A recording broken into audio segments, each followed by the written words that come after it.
You don't notice when they're there, but when they're gone and all around, you see the things you didn't. Clouds and markings on the stone, acanthus on the columns, mushrooms on the lawn. I've only felt this way once or twice, so quiet and so alone. The voices in my head downed their thoughts and stood as I stood at the gates, the key light in my hand, the John Deere purring behind. I wanted then to last longer than it could, which is what it felt like standing there, the key heavy in my mind, calling me back to the life that I was living before I came to lock the gates and realised I was breathing, not the air, but silence before the night falls.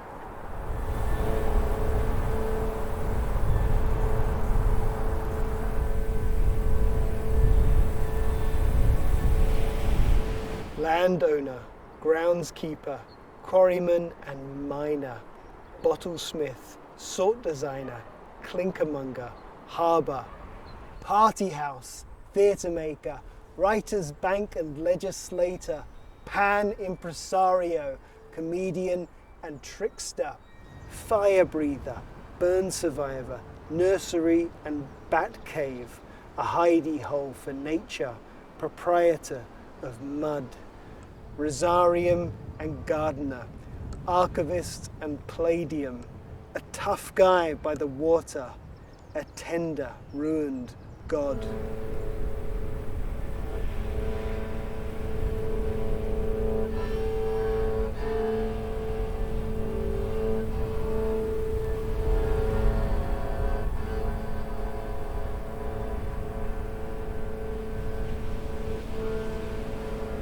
No one knows, but access to the gardens must be through the gaps in window frames we're yet to find. And what we know is never right. We do not know if each one has a pattern like a fingerprint upon the wing, and if these markings are unique. They live inside the joist holes and in the cracks where the concrete's dried and fled, and eat 3,000 midges daily. We shine our lights and want to know the noises. Are they general or specific? Do they wake as children do in darkness and call out for their parents? It must be like a city, all of them barrelling through the rush hours of dawn and dusk towards their long nap in the walls, when they'll drop their temperature and show us blue lumps on the sensor, so we cannot tell the life and stone apart.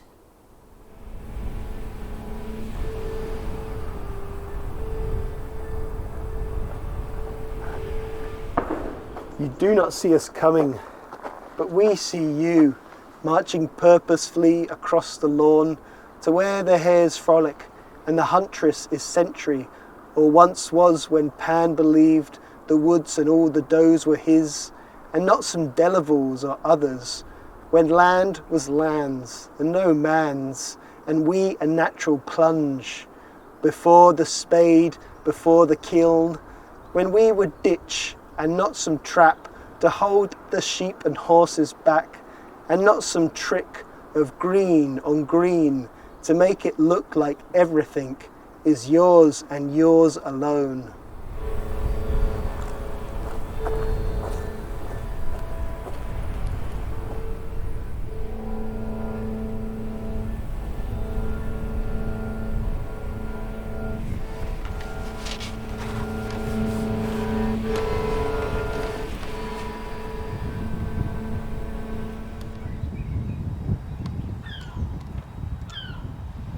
We dig, or else conduct a survey, and bit by bit fetch up things born or created. Our work is time. Time it takes to know the layers time has laid, and hope our shovels aren't like fires, and alkaline exists to keep the skulls and femurs so we can carbon date the teeth, or else the pollen dispersed between strata.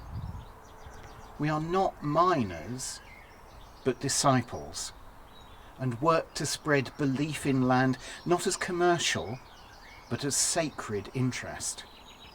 Though pollen isn't FEMA, nor is pollen artefact, so much is in the earth and rarely cached to resurrect it, and it's safer there, where land still belongs to land. Our only hope is to show an extract, played back on the widescreen of the ground.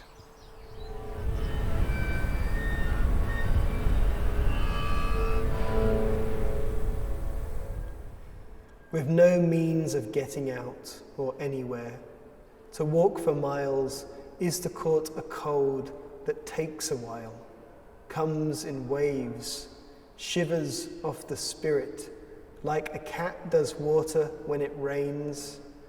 No port nor cottage in the forest, which is how it feels to have fields beyond boundaries, and clouds that turn the land around, and further fields where no one knows our name, or cares, or thinks, or speaks as we, nobodies from the big house.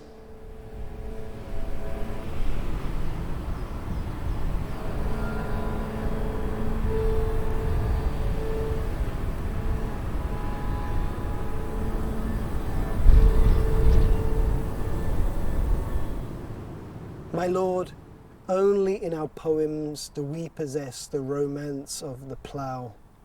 The page becomes the field on which we sow our only value. No wonder why the men without beg for your patronage. There's much of you, but none of us. We leave the ditch along the boundary and the avenue of oak. Though think me not ungrateful, there is a beauty order makes, and I thank you for your kingdom's trust. I only ask to be acknowledged.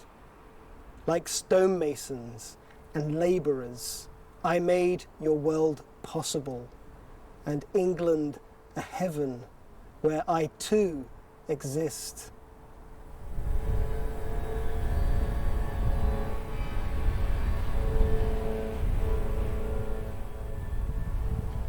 I must have been a stone once, satisfied with stillness. I watched the dark dilute the corridors and could hold this pose for hours. There's pleasure in being anchored. Not many stay down for long, like moles, one said, another worms. They march up the stairs like lords into the light. I like it here. I know my place.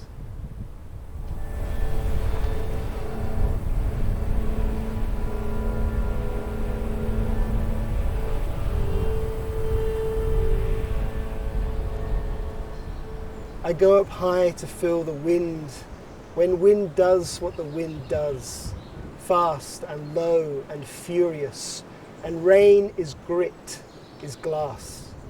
And try to keep my head up, try not to move an inch.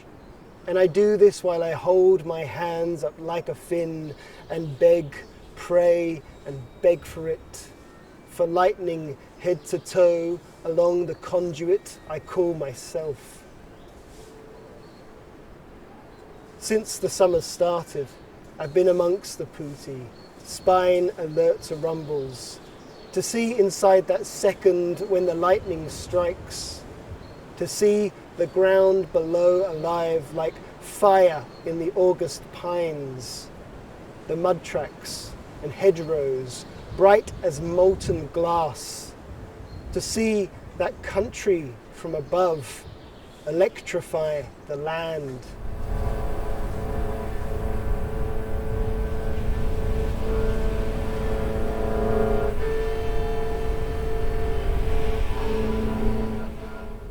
Even if I go unnoticed, I know I played my part. The riot of my younger days seared their years into the stone. And now, here at the curtain call, I watch my work and rise, condemned to drown inside my own updraft.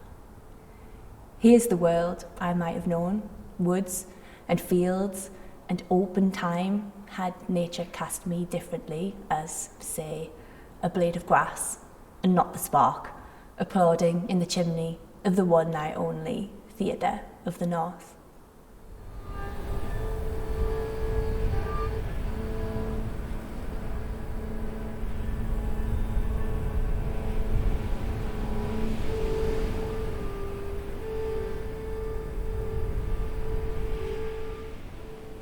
Sometimes, when it's only me inside the hall, no cars on the avenue, slow days when the rain's hard, the farmer's out on Lumpwell Field ploughing earth or seeding ground, his tractors wreathed in gulls, I think of them, the Muses, their tireless night through pit disasters, grieving mothers, parties, fire, blackout, war.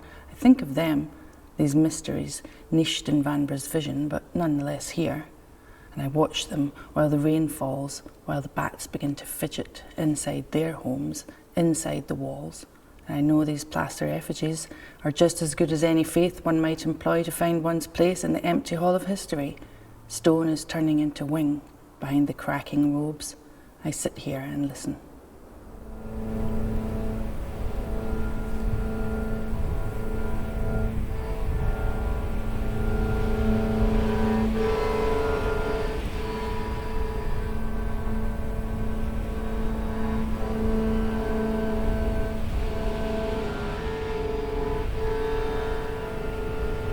Today I wore good boots to cross the fields of fallen trees, tap roots against the wind, to find the hidden mausoleum, a hidey hole for teens. I crossed the ha-has, wire fences, stepped between the branches on a tenant farmer's land, and found no epitaphs nor caskets, but local news. Who fancied who, carved into stone. Wayward sons and daughters must have thought themselves immortal. High inside this tomb a father built to mourn his Jack, and high on love, with only stars, their quiet knowledge, and the creaking trees. Built to hold, it never held. Built to mourn, it never did. Today, after the storm, I came and found this poem sleeping in the crypt.